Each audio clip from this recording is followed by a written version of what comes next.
At a family dinner, my grandfather wrapped his arms around me and said, "Grandson, I hope you're enjoying your $7,000 a month." I froze in place. For years, I had been working 3 jobs just to survive, never once seeing money like that. Later, when I checked the bank records, every transfer since 2019 had been redirected. Not to me, but to my sister. Please stick with me as I share what happened, and don't forget to support our channel by liking, sharing, and subscribing. My name is Alden Cross. I'm 29, and most of my life I've been the kind of man who keeps his head down, works hard, and doesn't complain. That night, though, something inside me shifted. I sat at that table surrounded by family, feeling as if the floor had dropped out beneath me. My grandfather, Thurston Hale, a man of wealth and dignity, looked at me with pride, believing I had been cared for. My sister, Maribel, sat across from me sipping wine, her smile faint but sharp. No one else understood the weight of what had just been revealed, but I did. I tried to steady my hands as I scrolled through my account on my phone. Line after line confirmed the truth. The allowance I had never known about had been stolen, quietly funneled to Maribel's account. Every sacrifice I had made, long shifts, lost sleep, endless bills, suddenly felt like a cruel joke. The humiliation of realizing this in front of my family burned deeper than words could capture. Silence clung to the table. My grandfather seemed confused by my stiffness, while Maribel kept her expression calm, as if daring me to say something. I didn't. I couldn't. Rage pressed hard in my chest, but I swallowed it. That wasn't the time. Not yet. I left early, driving home with the taste of bitterness thick on my tongue.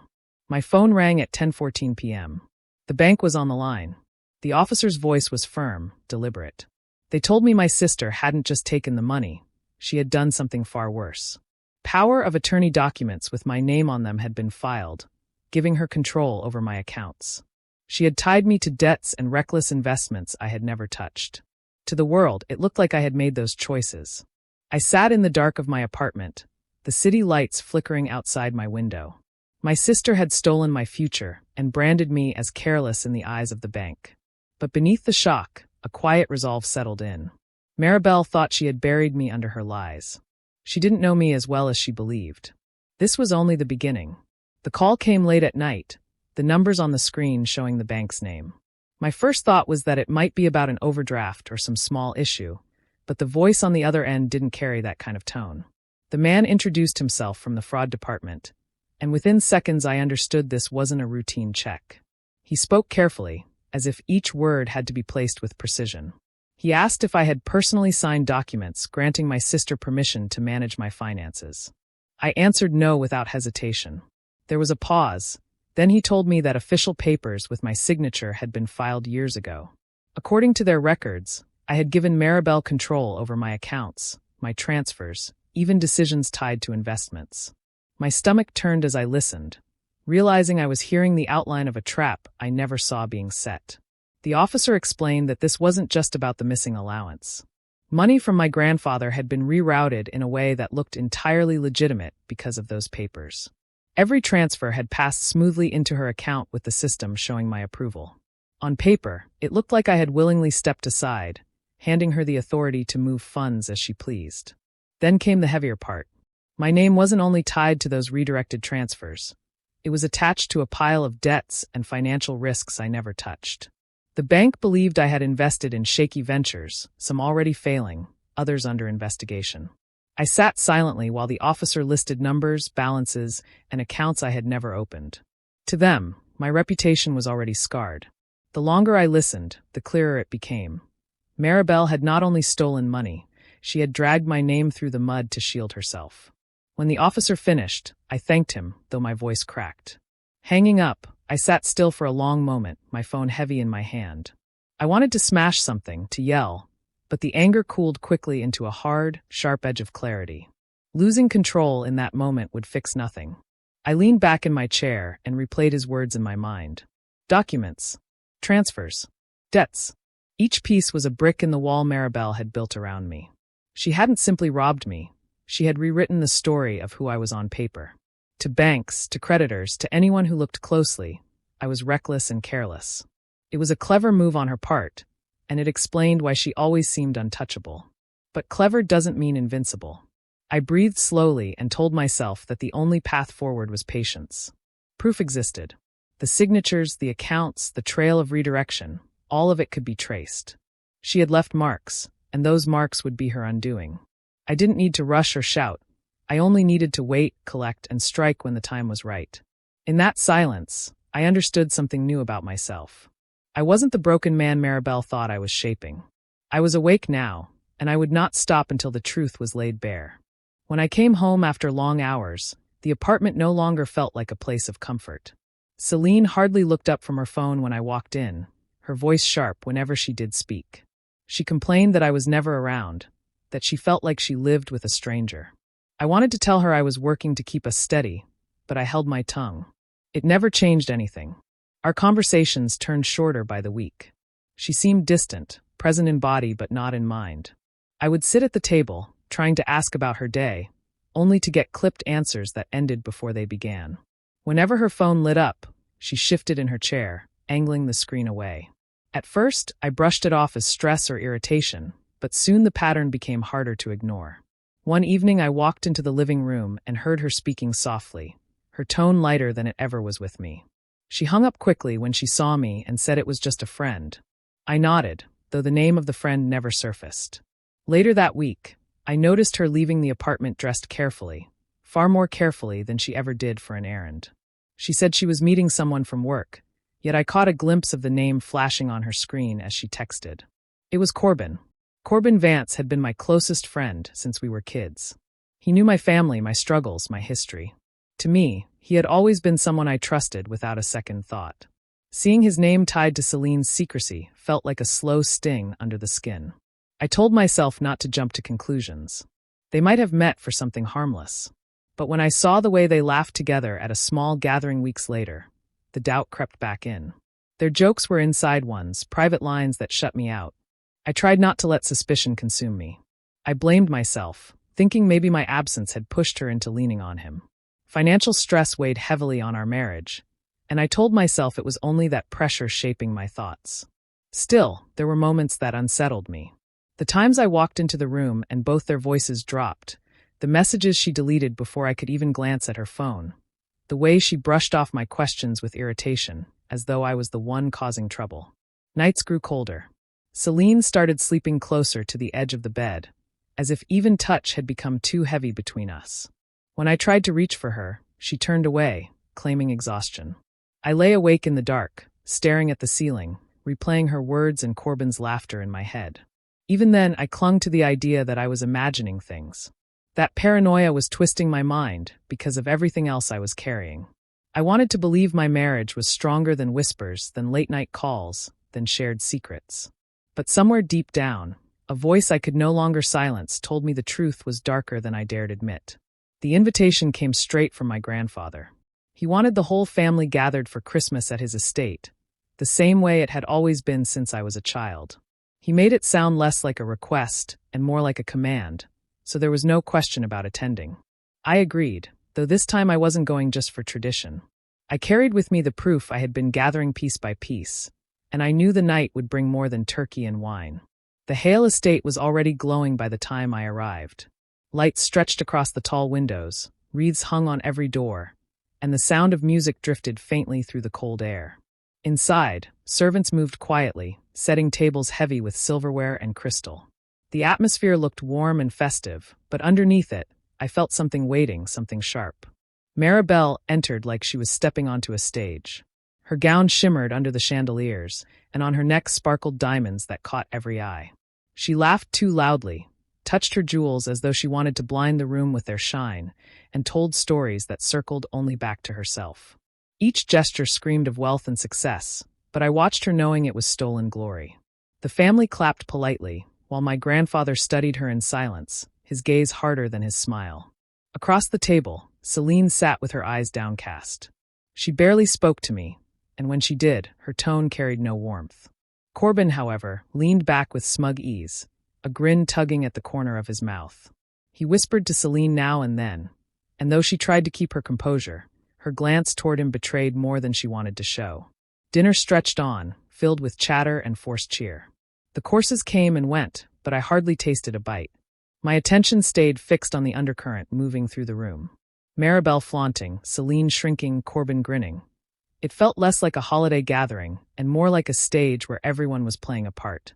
Then, without warning, Corbin made his move. He reached into his coat, pulled out a folded stack of papers, and set them on the table with a deliberate thud. He didn't hand them to me quietly. He slid them across the polished wood for everyone to see. His voice carried a mocking edge as he said, "I wonder how fast Celine would break if I gave her these right now. Women are predictable like that." The table fell silent. Forks stopped midair. Conversations ended in half-formed words. My eyes dropped to the papers, and the word on the top page confirmed what I already sensed: divorce. Celine's hands trembled, though she tried to steady them against her lap. She didn't meet my eyes. In that instant, the pretense shattered. The truth I had ignored for too long now stood naked in front of everyone. Celine and Corbin weren't just careless with their closeness. They had been weaving a plan together behind my back. Betrayal no longer lived in suspicion. It was printed in black ink, lying in front of me on my grandfather's table on Christmas night. For a moment, the room felt hollow, as if all sound had been swallowed. My eyes stayed fixed on the papers, the word divorce sharp and unyielding across the top page.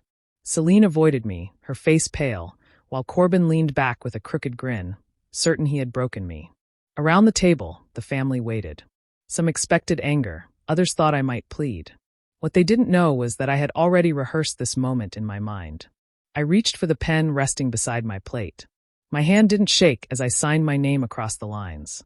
The scratch of ink seemed to echo louder than any voice. Gasps rippled around the table, but I didn't look at anyone yet. Corbin's smile faltered, Celine stiffened, and even my grandfather's brows lifted in surprise. They had imagined a man cornered, begging for mercy. Instead, I had given them nothing to feed on. Sliding the papers back toward Corbin, I spoke evenly. "If this is what you wanted, then it's done. But you're not the only one who brought something tonight." My words cut through the silence, and all eyes shifted toward me. From my coat, I pulled out a sealed envelope. I placed it carefully in the center of the table, the white paper stark against the polished wood. "You'll want to open this," I said, my voice calm, almost too calm. My grandfather leaned forward first. He broke the seal and spread out the contents. Photocopies of bank records, signatures, and transfers lay exposed under the bright dining room lights. Forged paperwork, false authorizations, redirection of funds, it was all there. Maribel's name appeared again and again, tied to accounts she should never have touched. A hush settled. Chairs creaked as relatives leaned in closer, their eyes scanning the evidence. The diamonds on Maribel's neck suddenly seemed heavier, her painted smile cracking under the weight of the truth. She reached out as if to snatch the papers, but my grandfather's hand came down firmly, stopping her. His expression had changed, the warmth gone, replaced by cold fury. I kept my gaze steady. "For years, you thought I was blind. You believed you could take what was never yours and bury me with the blame. Tonight, everyone sees the truth." My words weren't raised, but they carried farther than a shout. Celine shifted uncomfortably, clearly realizing the spotlight was no longer on me. Corbin's smirk had completely vanished, his jaw tight, as if he had swallowed something bitter. The dinner that had begun as their stage had become mine.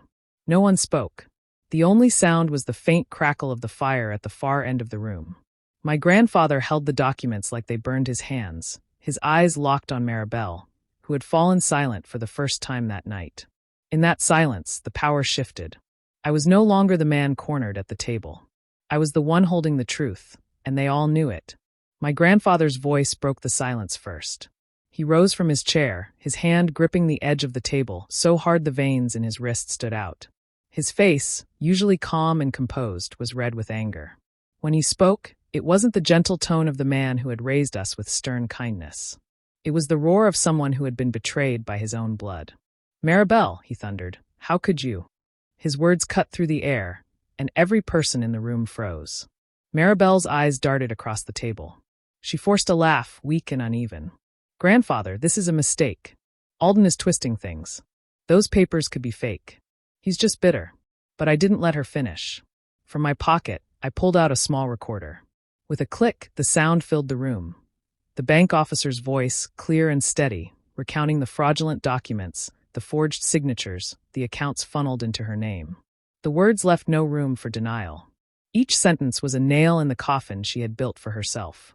My grandfather's hand trembled as he pressed the pause button. He looked at her again, but this time there was no warmth in his eyes. Enough.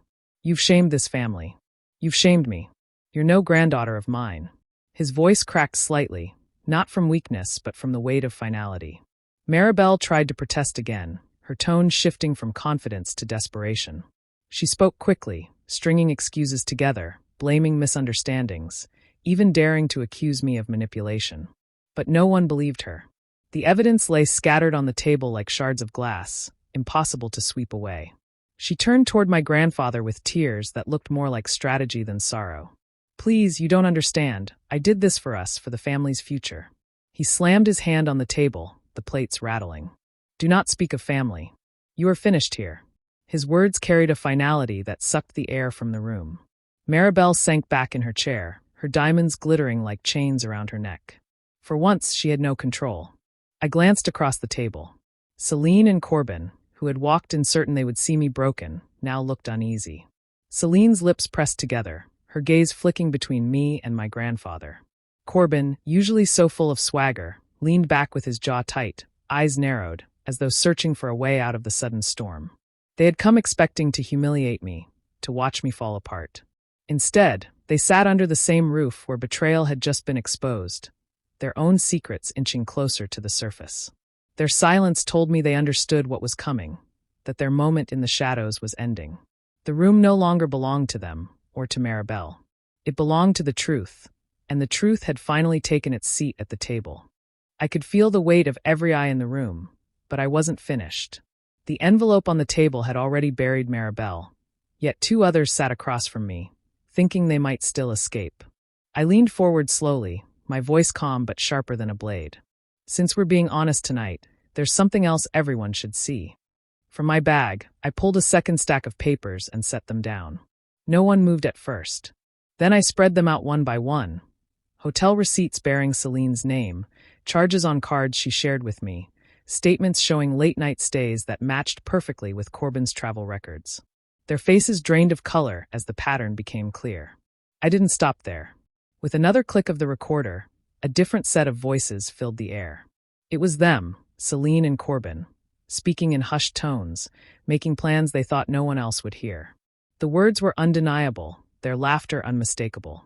Every line was a wound that no excuse could patch. Corbin, who had sat smug all evening, now looked like the ground had shifted under him. His confidence cracked in an instant. His mouth opened as if to speak, but nothing came out. Celine's hands flew to her face, her shoulders shaking. She tried to mutter something, but her words fell apart, broken and small. My grandfather's chair scraped against the floor as he stood. He looked at them both with eyes harder than stone. Get out, he commanded. His voice shook the air like thunder. Both of you. Out of my house, out of my sight. Celine's tears fell freely now, but they earned her no sympathy. Corbin lowered his head, his earlier bravado gone.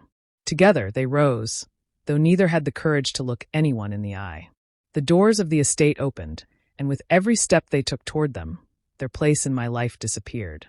No one spoke as they left. The echo of the doors closing behind them seemed louder than the fire crackling in the hearth. The family that had come expecting a celebration now sat in stunned silence, watching as betrayal after betrayal had been stripped bare. I remained where I was, steady and calm. My grandfather looked at me, and for the first time that evening, there was pride in his expression. He reached out and placed his hand firmly on my shoulder, a wordless gesture that said more than any speech could. I had not only survived the ambush laid against me, I had turned it back on them, piece by piece. Standing tall, I pushed my chair back. The storm of the night had passed, and the liars were gone. I walked out beside my grandfather, leaving behind the wreckage of deceit. Those who had plotted my ruin now stood in ruins themselves, while I carried with me the one thing they could never steal, his trust. The days that followed the disastrous dinner carried consequences no one could stop. Maribel was the first to fall. My grandfather wasted no time contacting his lawyers, handing them every record I had collected. Soon after, investigators came knocking at her door. The diamonds she once flaunted meant nothing when matched against charges of fraud and identity theft. Her name appeared in reports, her photos flashed on local news, and her reputation collapsed faster than she could invent excuses. What she had built on lies turned to dust in front of the entire city. While she faced the law, Celine and Corbin tried to stitch a life together. They moved into a small apartment, a far cry from the comfort they once enjoyed. Their partnership, born out of secrecy, soon showed its cracks when reality set in. Corbin's arrogance followed him into the office, and it wasn't long before I quietly tipped the right people about the stunts he had been pulling at work. Evidence of his misconduct reached his employers, and within weeks he was out. His swagger disappeared the moment his paycheck did. Celine, tied to him now, bore the weight of his downfall as well. Bills piled up, and the luxury she once demanded slipped from her grasp. The woman who had once scolded me for not providing enough found herself living with someone who could no longer provide at all. Their laughter and inside jokes faded, replaced by arguments that spilled into the hallway for neighbors to hear. They had chosen each other, but what they gained was misery. For the first time in years, I no longer felt like the one left behind. I had walked into that Christmas gathering as the man everyone underestimated, but I walked away with the truth on my side. People looked at me differently now, not as the quiet one struggling to stay afloat, but as someone who stood firm when the storm hit. I carried no joy in their ruin, but I felt no shame either. The weight I had carried for so long finally lifted. My grandfather made sure of it. He met with his advisors, adjusted documents, and took every legal step to protect me. He told me plainly that the estate, the legacy he had built, would rest with me when his time ended. It wasn't simply about money or property. It was his way of restoring what had been stolen, of ensuring no one could twist my name again. Through it all, I stayed quiet, steady, and focused. I didn't need revenge beyond what had already unfolded. The truth had spoken louder than I ever could. Maribel faced courts instead of parties, Corbin faced unemployment instead of applause, and Celine faced regret instead of comfort. And me, I faced forward, no longer an outcast in my own family, but the man my grandfather trusted to carry his name into the future. With the noise of betrayal finally behind me, life began to take a different shape. For the first time in years, I didn't wake up with the same weight pressing on my chest. I made a choice I had long delayed. I walked away from 2 of my jobs. The endless cycle of rushing between shifts had drained me, and now I could finally breathe. I held on to one position, not because I needed it, but because I valued the discipline it gave me. The rest I let go. My grandfather stepped in as more than family. He became a guide. He invited me into his study, a place lined with shelves of books on business, law, and history. There, he spoke to me not as a grandson, but as a student. He explained the movement of markets, the weight of contracts, the traps hidden in fine print. Where I had once struggled just to pay bills, I was now learning how to make money grow, how to protect it, and how to see opportunities before they vanished. His lessons were never rushed. He made sure I understood every principle before moving to the next. At first, the world of investments and strategy felt overwhelming. Numbers, terms, and negotiations filled my head, but slowly they began to make sense. I realized how blind I had been, how easily trust without knowledge could destroy a person. My sister had counted on that blindness, but those days were gone. I was no longer the man scrambling in the dark. I was learning to see clearly. Even in quiet moments, reflection found me. I thought about the years I spent chasing acceptance, working myself raw to appear dependable while others mocked or took advantage. Betrayal, as painful as it was, had cut away the illusions I once clung to. I understood now that appearances meant little. What mattered was control, awareness, and the strength to stand alone if needed. Day by day, I felt myself change. I moved with more certainty, spoke with more confidence, and no longer second-guessed my worth. The bitterness I carried slowly gave way to focus. Instead of wasting energy on anger, I poured it into building a future that couldn't be shaken. The scars remained, but they reminded me of what I had survived, not of what I had lost. People who once dismissed me began to take notice.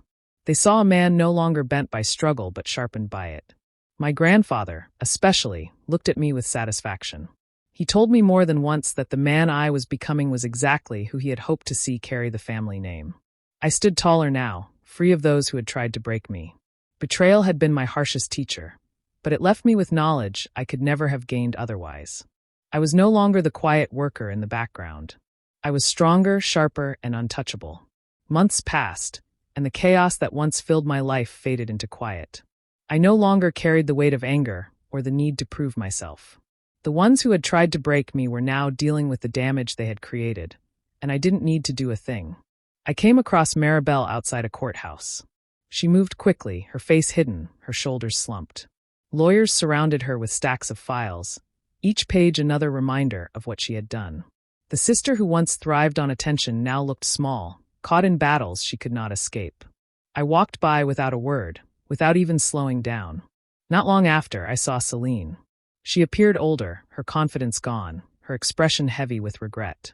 She glanced my way, but there was no fire in her eyes, only the weight of choices she could never undo. I gave her nothing back, not a word, not a gesture. Then I noticed Corbin sitting alone at a cafe. His once polished image was gone. His clothes were unkempt, his eyes restless. He tapped at his phone, as if searching for a way to feel important again. I passed him by, letting him sit with the emptiness he had chosen. I didn't need to smile, I didn't need to gloat. Their downfall was not my doing. It was the result of their own greed and betrayal circling back to them. They thought they had stripped me of everything, but what they really gave me was far greater: my freedom. Do you think I made the right choice by walking past Maribel, Celine, and Corbin without saying anything, or should I have stopped to confront them one last time? Let me know your thoughts in the comments. And if you want to hear more of my story, make sure to like, share, and subscribe. And don't forget to hit the notification bell so you don't miss what comes next.